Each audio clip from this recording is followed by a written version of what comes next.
Merveille, moi, je comme au Kende. Oui, bien que moi, ça fait après sa beauté, Nadège, donc non, qui est qu'on a un hôpital. T'es non zéloté, n'a pas une raté.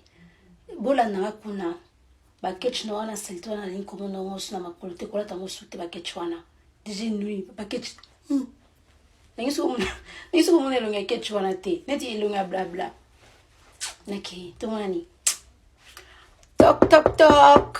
C'est la mamie. Elle dort, elle dort. Elle et le bébé dort. Doucement, elle dort. Non, Tantine, c'est pas dans ce sens-là. Non, c'est pas comme ça. Elle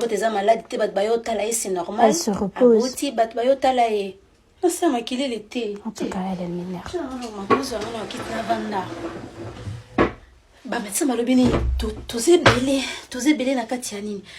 Kasi ba camarade na dejo bazai kona banda kala ba kendet batikala pe famille place. Ah mais oui hein, c'est d'abord la famille. Nadej. Oh mais c'est une blague. Mais non, elle dort. Ah, repos nini vraiment héros. Ozwa ka repos wa comme nandako. Nadej ngana yela ki ope pondu na lamba pondu. Te pondo camarade no a memilio na mona tezia kamakasi. Je rentre chez moi, c'est trop. La sala on a ndinga biso ya baluba, eza vraiment eza mai et puis ma belle.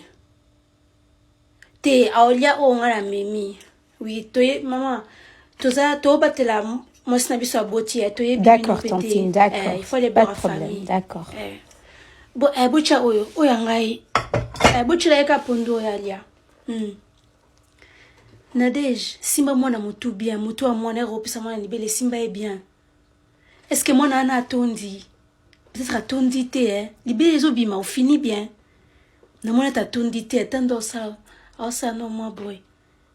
Ah, Amela qui déjà vanga penaya. OK, mais OK, bon melisie mai. Non, les médecins disent qu'un bébé ne peut pas avoir encore de l'eau. Tabino moko. Médecin bon, wana bo pumelie vie. L'eau c'est la vie. Ataza bébé, il faut pas c'est juste que c'est un bébé. Aza mutu, azana posa ya mai, famela mai. Kolana indelo te mwana kufanzale. Yo ka mutu yo zawana yo mutu babu ya yo mila mai yo sepela. Kasi.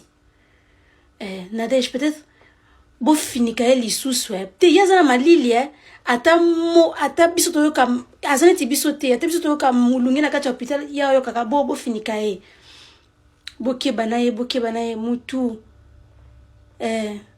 Siko te bola lisa boy, bocha boy. Bon les gars, rentrons tous à la maison, on laisse Nadège se reposer.